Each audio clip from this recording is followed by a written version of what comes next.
Minhas amigas e meus amigos, vamos prosseguir.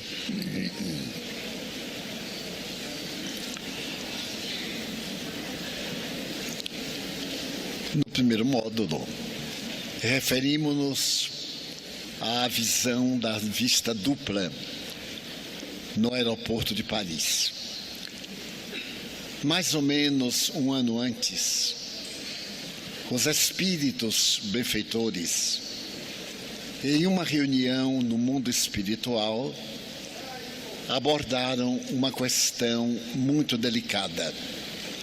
Encontramos-nos, dizia um visitante de alta esfera, no momento de crise da humanidade terrestre. Mas é necessário lembrar que a crise que se alastra pelo mundo tem origem no indivíduo.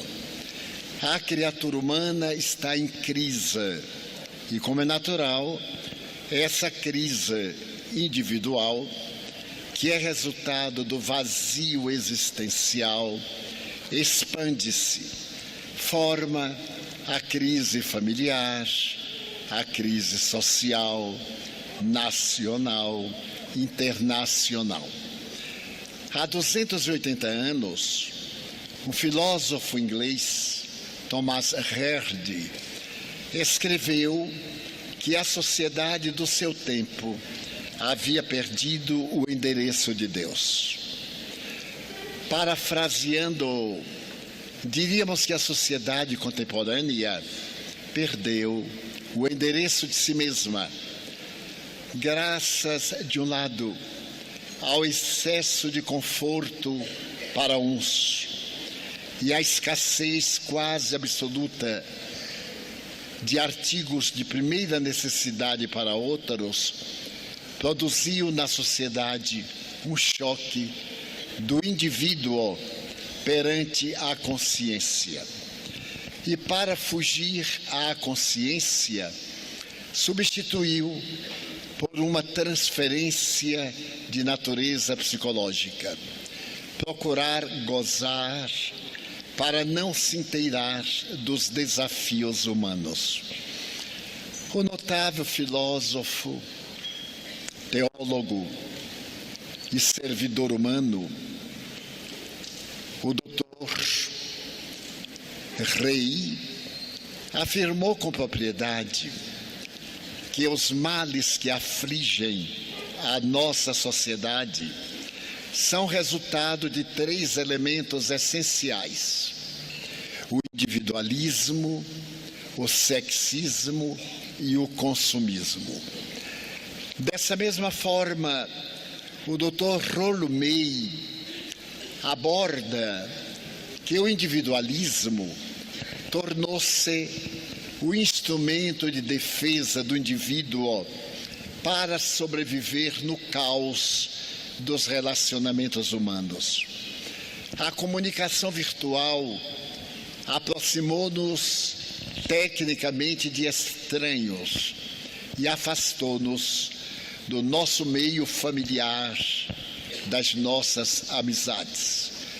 Hoje, namoramos, fazemos compra, saudamos, apresentamos pêsames, praticamente tudo através do iPod ou do iPhone. E, em consequência, a nossa afetividade ficou mecânica, eletrônica, fria. Temos aquelas palavras repetitivas, habituais, que parecem preencher a ausência do nosso sentimento. Então, nós nos recolhemos ao individualismo, mantendo o coletivismo sem emoção. Porque falamos a pessoas estranhas, que conhecemos a máscara, a persona, o que elas dizem de si, quando antes, na convivência, nós conhecíamos o indivíduo, suas emoções, seu comportamento. Então, esse individualismo levou-nos à primeira fuga, a fuga do prazer, da libido. tomemos a libido freudiana e ampliemos. Comer bem, passear bastante, gozar de qualquer forma é uma maneira de libido. E graças à facilidade moral, à ausência de pudor e à necessidade da afetividade, recorremos à libido sexual, aos encontros rápidos, sem responsabilidade, sem vinculação. E quanto maior o número, mais vazio ficamos no existencial. Mas para preencher esse vazio, nós recorremos ao consumismo, a ponto de hoje ser uma patologia. Pessoas enfermas que furtam, que se comprometem, que complicam os cartões de crédito, vivem amarguradas, porém, no consumismo, dão a ideia falsa de pessoas felizes. É necessário que revertamos e que procuremos a convivência fraternal, que procuremos o entendimento. Sabemos que as criaturas somos nós e que o outro reage como nós reagimos. Daí as nossas afinidades e as nossas rejeições. Mas tudo isso está no bojo da mudança, crise planetária. Quando os espíritos maus já não encontrarão na Terra o clima, a psicosfera para reencarnar-se e irão para mundos inferiores. Nesse interregno, a divindade está proporcionando a espíritos que ficaram retidos nas regiões infernais de sofrimento temporário, agora reencarnarem-se. E nós percebemos que o primitivismo, o excesso de tatuagem, de pirataria moral, como da pirataria dos séculos XIV, XVII, voltasse a esses indivíduos primários que, estou falando psicologicamente, na ausência de valores para chamar a atenção, avançam para o esdrúxulo, para a aberração, a fim de serem notados e comentados. Mas tudo isso leva a mais vazio existencial, à depressão, ao suicídio. É o século do suicídio. Estatísticas americanas mostraram que o PIB norte-americano é o maior do mundo, mas que o do ano passado foi 10 vezes maior do que o ano atrasado. Praticamente, nos Estados Unidos, se desfruta de muito prazer, à exceção de 20 milhões de miseráveis que não aparecem na imprensa. Estamos falando de estatística. Como consequência, nós elegemos uma sociedade frívola, modelo. Qualquer coisa que aparece na América, o mundo copia. Desde rodar um pequeno instrumento que traz alguns danos, até a necessidade de tornar-se um big shot para fazer parte de qualquer lista, ou lista Forbes, ou lista de futilidade, ou lista de maledicência. Não importa, falem de mim, falem sobre mim, chamo a atenção, porque no íntimo não estou satisfeito comigo. Quem está, encontra-se bem e não necessita dessa divulgação barata do Face ou de qualquer outro instrumento que nos leva à distração. Ao lado deste fenômeno histórico espiritual, entra agora a revelação. Espíritos devotados ao mal, inimigos de Cristo, reuniram-se para apressar o sofrimento humano, judeus do passado, que foram vítimas das cruzadas, vítimas dos expurgos, que padeceram a Inquisição, procuraram muçulmanos que também foram odiados nas cruzadas, nos expurgos, na Inquisição, para unir-se, abandonar seus pontos divergentes e por algum tempo reunir-se no além-túmulo contra o inimigo comum, Jesus de Nazaré, e trabalharem de maneira que o cristianismo enfraqueça-se. Consequentemente, os valores ético-morais desapareçam e o caos tome conta da sociedade. Como na atualidade, sem nenhum demérito para os outros, a doutrina que nos traz o Cristo, na sua formulação ideal, o homem-amor, o homem que revolucionou o mundo, ensinando-nos autoiluminação, tornamo-nos, os espíritas, as vítimas preferidas desses espíritos, que passaram a perseguir-nos por causa do nosso ideal, a imiscuir-se nas nossas instituições doutrinárias, gerando situações lamentáveis, brigas ridículas por cargos, por funções, mas não por encargos, não por trabalho. A maledicência graça entre nós. Sejamos honestos a ponto de reconhecer. As inimizades formaram grupos nos grupos. Dificuldades de todo jaez e apêndices à doutrina têm sido inspirados para nos desviarem da codificação, que é a espinha dorsal da doutrina que nós abraçamos. Então, o que vemos? Espíritas que desertam, espíritas que estão dominados pelos conflitos, pelas dúvidas, espíritos e espíritas fragilizados. Quando lhes acontece qualquer fenômeno natural na evolução, mas por que eu? Por que eu estou sofrendo? Então, não acredita em reencarnação. É uma teoria, porque a função da reencarnação é explicar-nos porque sofremos, porque temos dificuldades, porque temos desafios, porque a nossa vida é mais amarga do que outras vidas, ou é melhor, ou temos facilidades, uma inteligência brilhante. É a reencarnação que nos esclarece. Nada obstante, muitas pessoas dizem: eu me tornei espírita e, no entanto, eu estou sofrendo. Mas o espiritismo não é para eliminar a dor do nosso débito.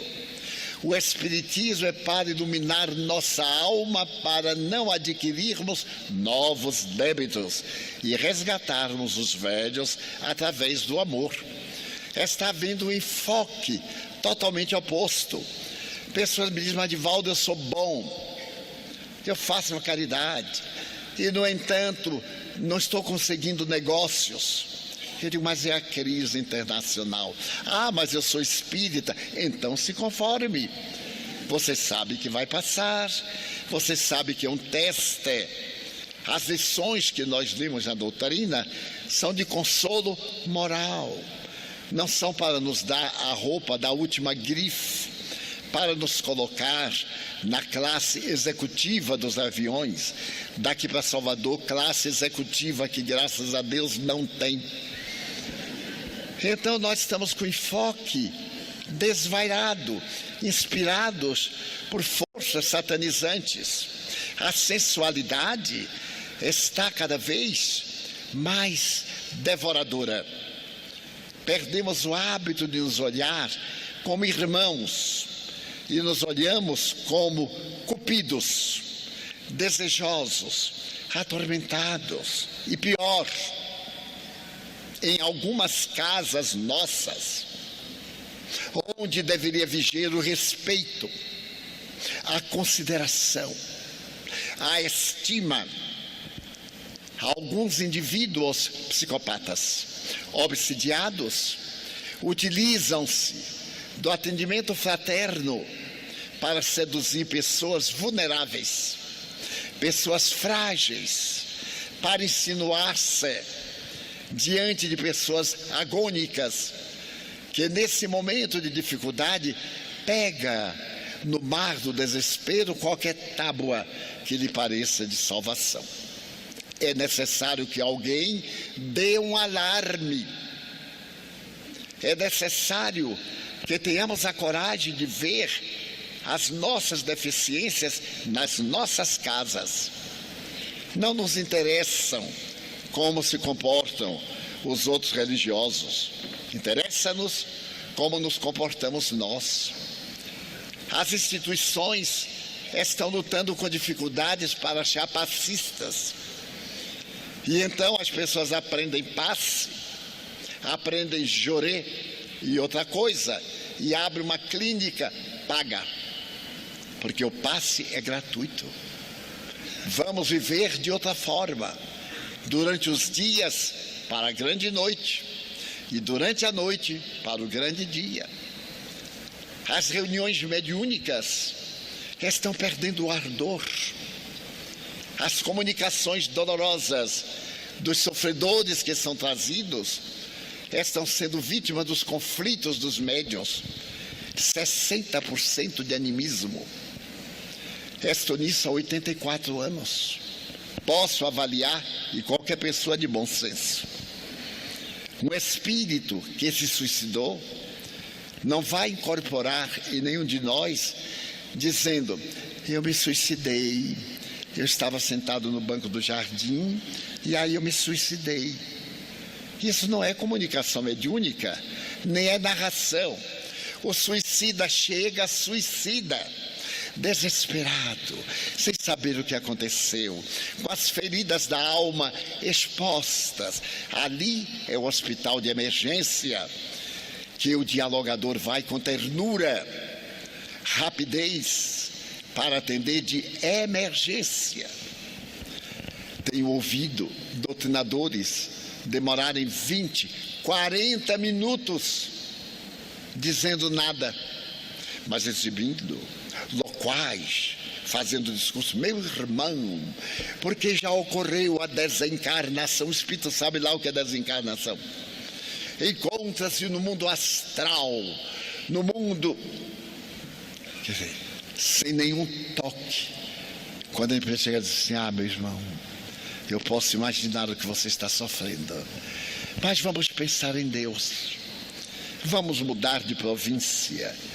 Você está conversando comigo, nós não nos conhecemos, mas nós sabemos do amor da divindade. E olhar que esse espírito sou eu amanhã, se não me conduzir bem. Os mentores nos fazem a caridade indireta.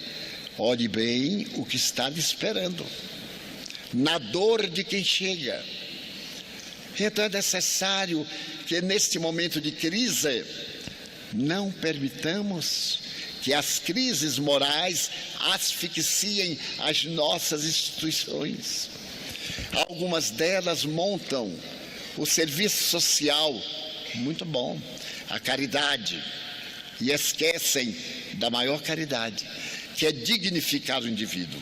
Dar sopa, numa casa que eu fui, me disse: olha, esta já é neta daquela que veio aqui e era a avó.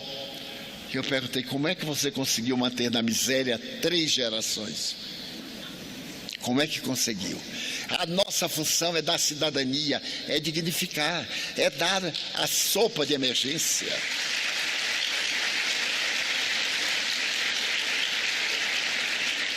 Mas é também dar a vara de pescar da velha lenda chinesa.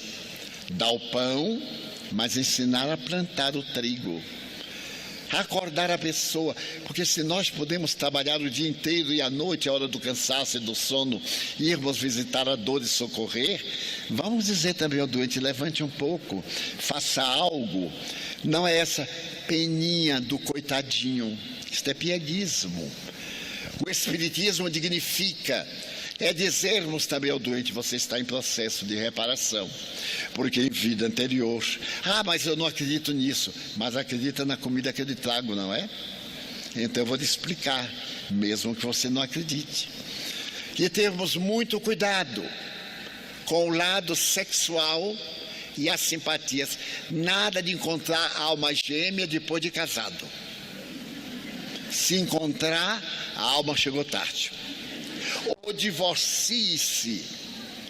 Use o instrumento da lei, não simultaneamente. E muito menos na instituição espírita.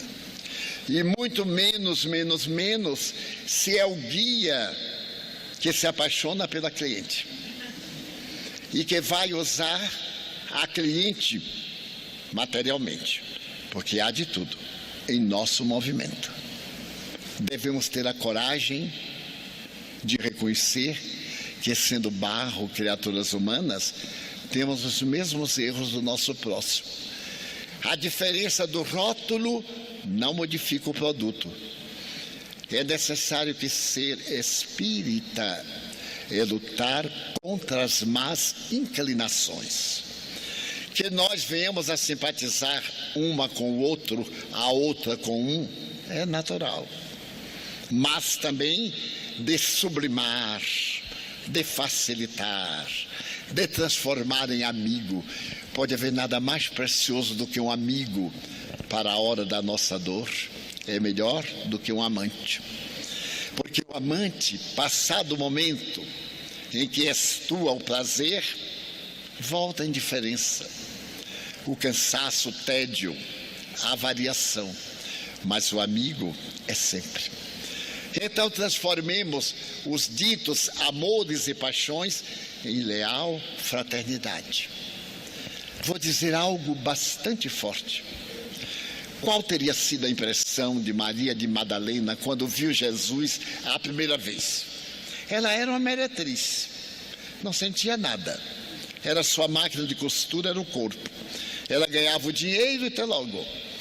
De repente ela vê um homem que sintetiza toda a beleza, todas as aspirações, que olha para ela e fulmina com o olhar. O que é que ela sente? Paixão. Ela não sentia emoções, não estava acostumada. Então ela diz: eu te darei a minha vida. É um arrobo de paixão. E ele, que era sábio, e disse: eu aceito, não agora, porque paixão passa, mas um dia que não está longe, eu te pedirei o sacrifício da vida. E pediu-lhe 30 anos depois, através da lepra, através dos sofrimentos mais bárbaros, quando agora ela amava a este homem que lhe transformou a vida, que eu pessoalmente considero a maior conversão do Evangelho, porque ela desceu ao pântano, à vasa fétida, e ascendeu a montanha tão elevada que a ela ele apareceu. Paulo, mas Paulo era casto. Quando conheceu Jesus, ele era casto. Tinha um espinho na carne, mas era saudável pela lei. Então não foi um grande esforço manter, mas ela experimentou. Ela provou do fel ao aroma mais sutil. Só podia ver naquele homem o homem, até que o vendo cada dia, a ternura do seu olhar, a voz misericordiosa, dulcificou-a e transformou-a na pessoa elegida para vê-lo depois da morte. A mim me chamou sempre a atenção, por que ele não apareceu à sua mãe, a Pedro, a quem entregou o rebanho, a João, a quem amava tanto que disse: não provarás da morte. e não provou da morte pelo holocausto. Foi o único que morreu de velhice. Todos foram assassinados. Por quê? Porque ela é a lição viva. Cada um de nós tem um pouquinho de Maria de Magdala. Cada um. Eu tenho uma boa parte. Por isso eu gosto dela, do esforço que ela faz. Então é necessário que não permitamos que esses espíritos infelizes nos induzam a certas situações embaraçosas. Que não deixemos que médiuns nos manobrem. Ouçamos a mensagem com caráter kardeciano. Vejamos até onde é o inconsciente do médium e até onde é a palavra do mentor. E para isso é necessário convivência, conhecer o caráter do médium. Se o caráter é bom, as comunicações excelentes. Se o caráter não é bom, as comunicações mistificadas de espíritos zombeteiros iguais ao caráter do médium. Se é um médium caprichoso, as comunicações são duras, veementes, por causa da lei de sintonia, as afinidades. Então, aqueles espíritos estão influenciando também ao mundo cristão. Basta nós vermos o exército muçulmano, essa força que está no Oriente, nada mais é do que uma elite obsidiada, que elege a morte. Uma mãe disse ao filho: saia do exército. Ele levou à rua e decapitou-a, porque ela sugeriu que ele abandonasse o exército criminoso, a própria mãe. Quando me lembro de Jerusalém, que bateu palmas no domingo, e na quinta-feira que estava, crucifiquem, mas eu ofereço Barrabás, o bandido, o assassino. Não, nós queremos Barrabás, crucifica-o. É muita loucura, uma obsessão coletiva. Kardec fala das cidades obsidiadas, que de repente foram tomadas por obsessão coletiva, na América, na França e em outros países. Então temos muito cuidado com essas obsessões sutis, com essa fraternidade que os desequilibrados querem envolver-nos, a nós os médiuns, aos doutrinadores, aos dialogadores. Falar-lhes-ei de uma aberração. Aos 88 anos, eu estava numa cidade e assinava, e alguém veio por detrás e me abraçou, e eu me senti mal, pelo fluido pesado, mas não vi. Continuei, e então aquela voz pastosa disse: ai, Divaldo, eu tenho um sonho na minha vida. Eu percebi logo. Eu disse: não, minha filha, não é um sonho, é um pesadelo. Passe para cá, para frente, para eu ver você. Ah, mas eu quero lhe abraçar. Eu digo: mas eu não quero o seu abraço, porque eu não sou árvore para todo mundo abraçar grátis. Eu abraço quem eu gosto, quem eu não gosto eu não abraço. Ai, você não gosta de mim? Eu digo: não. Porque uma pessoa que vem estranha, abraça a gente pelas costas e ainda diz que teve sonho, eu quero ver a cara, para ver se eu vou sonhar. Aí quando passou, eu olhei e disse: qual é o seu sonho? Ter um filho com você. E eu então digo assim: nem em pensamento.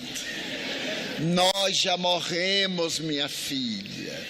Está na hora da gente ajoelhar e rezar até horizontalizar. Você já morreu, não se engane não. Esse baile de terceira idade é uma ilusão. Ao invés do baile de terceira idade, fazer crochê, os velhotes varrer a rua, não ficar atrás da mulher apagando a luz, apagando o fogo, ser úteis, acabar com essa ilusão de terceira idade. Namorar na terceira idade, que coisa lamentável. E depois vai para o purgatório lamentar e namorar com quem? Na segunda idade já pense na morte, porque a morte começa na hora que a gente nasce. Nasceu, começa a morrer. As células vão multiplicando-se, cada 28 dias morrendo umas, nascendo outras. E até diz: mas por que nós não podemos ter um filho? Porque nós já morremos. física, psíquica, espiritualmente. E depois, no meio de 3 bilhões de homens na Terra, você escolheu a mim. Choco, velho e acabado. Acaba esse sonho, minha filha, que isso é obsessão. E levamos na anarquia, mas eu vi o espírito que a estava estimulando. E eu olhei para ele assim: tu me paga. Eu te perdoo agora, mas na outra te pego. Então nós temos que acabar com esta coisa, apaixonar-se pelo orador. Uma outra pessoa foi apaixonada por você. E eu lhe disse de cara fechada: então eu falhei. Porque eu sou empregado de um grande homem. E eu tenho a missão de apresentá-lo. Se você, ao invés de vê-lo, viu a mim, eu falhei. E não me diga mais isto. Porque eu não sou digno de paixão. Eu sou digno de compaixão, de amizade, de prece, de afeto, não de paixão. A nossa paixão é aquele que nos ama. Desde há 2000 anos já nos amava. Porque antes de nós sermos, ele já era. Então, vamos mudar a inclinação. Então, veio a mensagem pelo Face, veio a mensagem pelo e-mail, veio a mensagem de qualquer forma, declarações horrorosas. E mando fotografia de há 40 anos. Ilude-se que quiser. Não confie naquela fotografia. Tem 40 anos. Veja bem, porque quando olhar é um cadáver. Mas o que é isso? É o mal. E no aeroporto, eu tive a oportunidade de ver uma verdadeira batalha entre aqueles espíritos e o nosso grupo que viajava para a cidade que nos aguardava.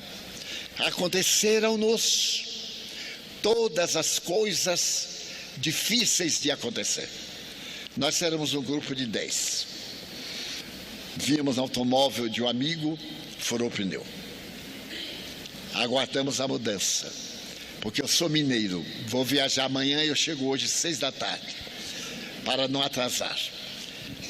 Daí a pouco, pegamos o engarrafamento. Isso em Londres. Quando chegamos ao terminal, descemos as malas. Não era o terminal. Era o 4º terminal. Longíssimo. Chegamos correndo, ou melhor, em Paris. Chegamos correndo, esbaforidos, e fomos à Air France. Estava lotadíssimo.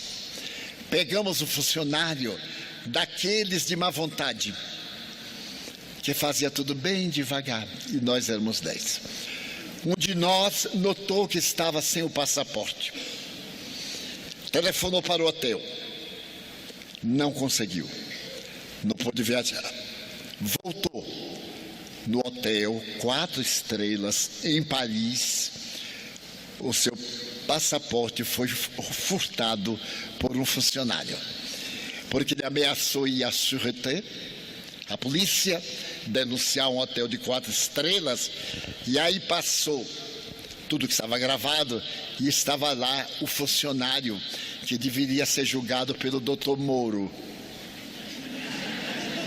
Ele também está em curso nessa questão da capital Curitiba. E então, chegou a minha vez. E ele olhou o relógio e disse: eu acho que não vou lhe atender. Eu disse: por quê? Ele disse: porque já está na hora de fechar a porta do avião. Eu digo: mas se não tem nada com isso, você ganha para atender. E como está lá escrito que ainda está fazendo o check-in, aí eu falei bem devagar: você vai me atender, de qualquer jeito. Eu falo um pouquinho francês. Ele então me olhou e fez: o que é que você quer dizer? Quero dizer que eu sei qual é o seu conflito e sei qual é o seu problema moral, e você não vai descarregar em mim. porque para mim você é um doente. Não é o problema, é o seu temperamento. E agora a pressa para não perder o avião.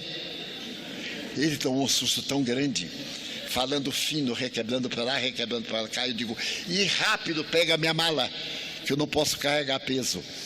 Ele disse assim, o senhor está possesso. Eu digo, os dois. Você com Satanás e eu com Jesus Cristo. Então metade das filas deram risada. Porque ele queria chamar a atenção, mas nem precisava. Como diz o carioca, estava na cara, estava no corpo, estava no tudo. Mas o problema é dele, não é meu, não tem nada com isso. E depois ele diz, mas o senhor tem preconceito e é homofóbico. Eu digo, eu não sei nem o que é homofóbico nem preconceito. Eu paguei e vou viajar. E você proceda bem, porque senão eu dou queixa. Depois eu digo assim, meu filho. Aí entrou o espírita. A primeira parte eu disse, evangelho à parte. Depois, Jesus Cristo a favor. Mas eu vendo as dificuldades das entidades para impedirem que eu chegasse à cidade, a Dublin. E chegamos. Chovia de doer no coração, mas não eram eles. Eu digo, é bom porque limpa a psicosfera. E a partir daí, comecei a observar a interveniência de entidades más junto a nós. Entidades hebraicas. Não estou condenando o judaísmo, que eu sou uma pessoa que fala no meio espírita mais sobre o holocausto do que o outro. Mas o seu ódio daqueles que foram nossas vítimas contra Jesus permanece. Isabel, a católica, e Fernando, o católico, que expulsaram os mouros, mandando-os para Portugal, que os matou, e alguns mandou para o Brasil, ou para o desterro na África. Esses não perdoaram o cristianismo. Na mente deles foi Jesus, e estão em regiões infelizes 400 anos. Com ódio e rancor, tendo a oportunidade agora de reencarnar-se no materialismo, em situações deploráveis, para poder perverter a nossa cultura social. E eu pergunto aqui aos pais, aos educadores que têm sido vítimas do bullying, professores que apanham dos alunos e os pais ainda vão rebater. Eu pergunto, o que é que vocês educam sexualmente seus filhos? O que é que dizem a seus filhos? Quando chegam 15, 16 anos e trazem a namoradinha, eu detesto esse diminutivo, trazem a namoradinha para dormir em casa. E eu perguntei a um pai, como é que você aceita que uma moça venha dormir em casa com seu filho? Ele disse, Divaldo, porque assim ele não vai para o motel. Eu digo, e a sua casa vira um motel? Pense bem, porque a namoradinha de hoje não virá daqui a uma semana. Daqui a uma semana vem a namoradona, e vem a quarta e vem a quinta. E perguntei a um pai, como é que o senhor aguenta um estranho entrar na sua casa só porque é o namoradinho de sua filha? Pela manhã sentar à mesa, o senhor servir café a esse ocioso que usa a sua filha como usa outra. Qual é a ética moral? Como é que nós devemos ensinar higiene sexual? É de surpreender que a SIDA, o AIDS, voltou, mas voltou não nos prostíbulos, na chamada sociedade sadia, nas meninazinhas experientes. Eu tenho hoje mais medo de uma garota entre 18 e 25 anos do que uma veterana da Guerra do Paraguai. Porque os meus amigos me contam, eu faço psicologia de grupo, de massa, tenho netos, pergunto aos meus amigos que têm vida licenciosa, e tenho muitos, e pergunto como é. Ele diz assim, faz um encontro. No máximo amanhã a gente fica. Depois a gente vai. A gente vai para onde? Vai embora. E o nome? Não deu tempo para perguntar. E melhor, há uma certa disputa feminina quando aparece um bonitinho para ver quem agarra primeiro. Mas na absoluta ausência de pudor. Perdoe-me. Eu disse que ia falar na sala. Estou conversando na sala. Conversando a respeito desses problemas humanos. Como é que nós vamos educar? Como é que nós vamos chegar ao mundo espiritual? Estamos necessitando da ética de Jesus, de não fazer ao outro porque não queremos que o outro nos faça. Não fazer a filha de um desviado ou transviado ou irresponsável, porque não gostaria que fizéssemos a nossa filha. Contou-me um pai, Divaldo, eu frequento casas especiais. E certo dia, em que eu escolhi alguma fotografia, quando fomos para a intimidade, era minha própria filha, que frequentava o bordel. Mas ela estava muito maquilada. Ele não reconheceu na fotografia. Então, quando ele chega, era a filha. E um olhou para o outro. E eu disse, não conte o resto. Não é necessário. Agora, o senhor é responsável. Porque o senhor se educou assim e ela compreendeu que tinha o direito de ser como o senhor. É um direito transmissível pelo exemplo. Então, estamos necessitando de Jesus. No além-túmulo, a questão é terrível. Porque essa falsa necessidade continua. Eu falei que o perispírito fica ligado. E ele vai ao sensualista, ao alcoólico, ao tabagista, ao usuário de drogas, para continuar. E já tenho visto, porque me hospedo em muitos hotéis, de tal forma que eu retiro o lençol e o travesseiro, envolvo numa toalha a minha pasta, que é mais ou menos assim, durmo sobre ela no chão, porque a cama está infectada de miasmas, de viroses, de vibrações as mais vis, as mais perturbadoras. Quando a união sexual é um ato divino, é o mais belo da vida, porque é graças a ela que Deus nos permite a perpetuação da espécie.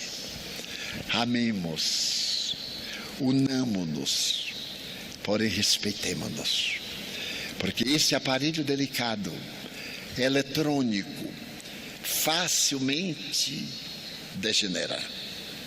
Facilmente vamos necessitar de substâncias químicas, porque a imaginação não será suficiente para atender.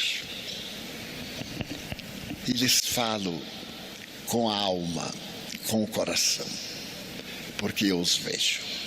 Vejo em pessoas amigas sensuais a coorte de espíritos vampiros. O indivíduo já não sente quase mais nada. É só a novidade de algo diferente. É só a tentação de uma pessoa difícil. E aquele orgulho masculino conseguiu. Mas conseguiu frustrado. Porque a identidade sexual é muito delicada. Primeiro é psicológica. Permitam-me a palavra. Impotências psicológicas. Frigidez psicológica. E a mulher, para não se sentir mal perante o marido, ou o amante, ou o companheiro, faz de conta que se sente muito bem. As estatísticas Kinsey americanas dizem que 70% do sexo feminino não sente as propaladas emoções e sensações da imprensa burlesca que somente fala de erotismo, não mais de sexismo, erotismo. Então, espíritas ou simpatizantes que somos, vivamos felizes.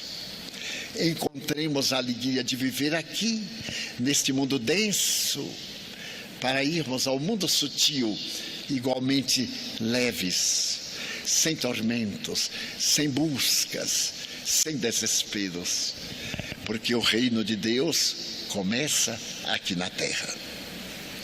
Se eu me excedi, o que não é do meu temperamento, se alguma palavra pareceu grotesca, desculpe-me, mas meditemos, porque o mundo melhor se-lo-á quando cada um de nós for melhor. E então esperamos que nesta semana, que atrai um dos maiores públicos do Brasil, em ordem que eu conheço é o número 3,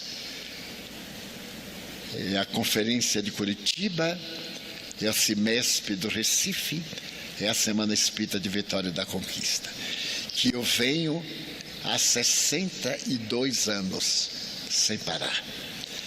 Então vamos amar-nos mais, desenvolver o sentido do pudor, porque como encerrava Rolumei, a humanidade degenerou quando nós perdemos os laços de família, quando nós abandonamos as tradições, quando nós nos transformamos em objeto sexual. E a mulher que desejou tanto a feminilidade, ainda dizem os modernos sexólogos, não conseguiu ser feminina, são exceções. Conseguiram agir de forma masculina, fazerem as coisas ignóbeis que o homem faz, como se fosse valor de feminilidade. Então, ser feminino é muito maior, muito mais nobre e acima do vulgar a que o coração feminino está se deixando conduzir. E que exoro a proteção divina, porque vejo muitos bons espíritos aqui conosco, ajudando-nos e exortando-me a falar essas questões mais delicadas, mas que fazem parte da nossa vida, para sermos espíritas, irmãos dos que sofrem, amigos dos infelizes. Pelo tempo utilizado, muito obrigado. Que Jesus nos abençoe.